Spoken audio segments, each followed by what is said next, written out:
फर्जी मतदाता है या भारतीय नागरिक नहीं है उसे मतदान का अधिकार नहीं है, और यही इसमें मुख्य रूप से होता है।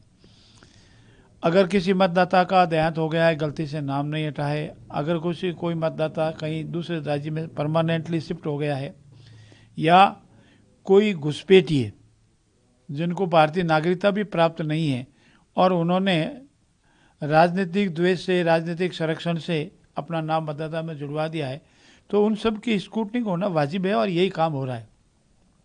नाम किसी का जोड़ना या हटाना का कार्य अभी शुरू ही नहीं हुआ है।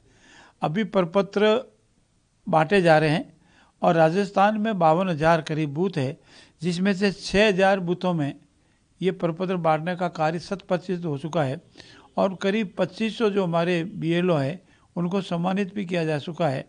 राजस्थान प्रदेश अव्वल नंबर पर है 10 राज्यों में इन सब डिजिटाइजेशन के कार्य में। ऐसी स्थिति में माननीय अशोक गहलोत जी का ये आरोप कि राजस्थान इतनी जल्दी क्यों कर रहा है, ये उनका भ्रम है या निंदात्मक भाव से ऐसा बयान दिया है, क्योंकि इस एसआईआर के कार्य में सबकी तिथि निर्धारित है। अमुक तिथि तक प्रपत्र बांटने हैं, अमुक तिथि तक प्रपत्र इकट्ठे करने हैं, अमुक तिथि तक उसके बाद में वेरिफिकेशन करना है। तो जो प्रपत्र बांटने की तिथि नज़दीक आ रही है, उससे पहले 52,000 बूथों पर भी कार्य करना है। ऐसी स्थिति में उनका आरोप पूर्ण रूप से निंदनीय है। और जैसा मैंने पूर्व में भी कहा है कि कांग्रेस की आजकल नकारात्मक राजनीति बन गई है। वो कैसा भी कार्य, इससे बढ़िया कार्य जो हो रहा है, सबके हित में कार्य है, उसमें भी वो नकारात्मक भाव देते हैं, सकारात्मक भाव नहीं देखते हैं। बीएलओ सेटिंग कांग्रेस के भी लगे हुए हैं, हर बूथ पे लगे हैं। माननीय अशोक गहलोत जी ने जोधपुर में मीटिंग ली है और सबको अपने बीएलओ सेकिन को कहा है कि पूरी तत्परता से ध्यान रख के कार्य कराओ, उल्टा उनको प्रोत्साहित किया है। और यहाँ के मीडिया के सामने बयान देते हैं कि राजस्थान इतनी जल्दी क्यों रहा है या दबाव से बीएलओ को आत्महत्या कर रहे हैं, ये बयान पूर्ण रूप से मिथ्या है। राजस्थान में जहाँ तक मेरी जानकारी है, ऐसा कोई दबाव नहीं है, सभी अपनी खुशी से कार्य कर रहे हैं और बीएलओ सम्मानित भी हो रहे हैं।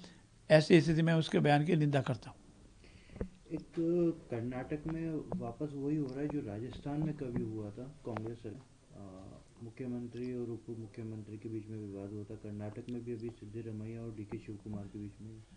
कांग्रेस की संस्कृति रही है, अंदरूनी झगड़े जितने कांग्रेस में हैं उतने किसी में नहीं है। और यही है कि इतिहास गवाह है कि कांग्रेस कितनी बार टूटी है, और इंडियन नेशनल कांग्रेस, कांग्रेस, इंदिरा कांग्रेस, आई कांग्रेस, अनेक बार कांग्रेस टूटी है। वर्तमान में राजस्थान में जिला अध्यक्षों की जो नियुक्ति हुई, उसको लेकर कितना भयंकर विवाद चल रहा है, जुतम फेंक चल रही है।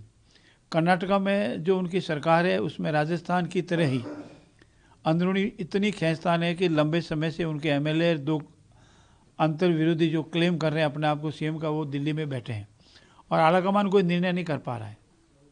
राजस्थान में भी कुर्सी बचाने के लिए जितने भी कांग्रेस के विधायक थे उन सबको मिनी सीएम बना दिया गया था, और यही वजह थी कि कांग्रेस का ये हास हुआ।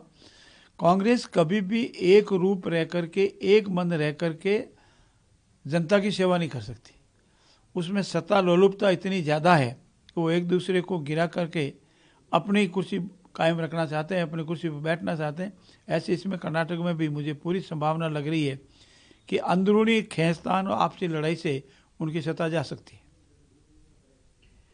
एक बिहार में भी विवाद चल रहा है, राबड़ी देवी और तेज प्रताप दोनों का बंगला खाली कराने को लेकर अभी विवाद चल रहा है। विवाद नहीं है, सरकारी बंगले में उसी जनप्रतिनिधियों को रहने का अधिकार है जो निर्वाचित जनप्रतिनिधि है, और निर्वाचित जनप्रतिनिधि नहीं है, उस निश्चित समावधि के अंदर उन्हें उस सरकारी बंगले को खाली करना चाहिए। यही नैतिकता है और यही कानून है। मुझे पूर्ण विश्वास है वो नैतिकता की पालना करते हुए इस विवाद को ख़त्म करके जहाँ उनको रहने का अधिकार है वहाँ रह सकते हैं। जो सरकारी बंगले में रहने का अधिकार नहीं है उसके लिए अनावश्यक विवाद नहीं करें, ऐसे मेरी उनसे विनम्र विनती है। बिजनेस अच्छा हो सकता है, लेकिन अगर नाम नहीं दिखा तो पहचान कैसे बनेगी?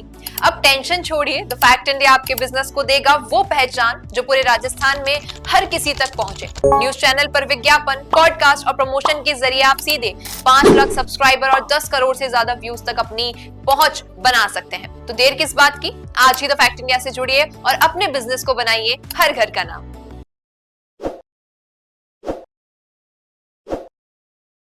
ताज़ा खबरों के लिए विजिट करें द फैक्ट इंडिया की वेबसाइट और डाउनलोड करें द फैक्ट इंडिया ऐप।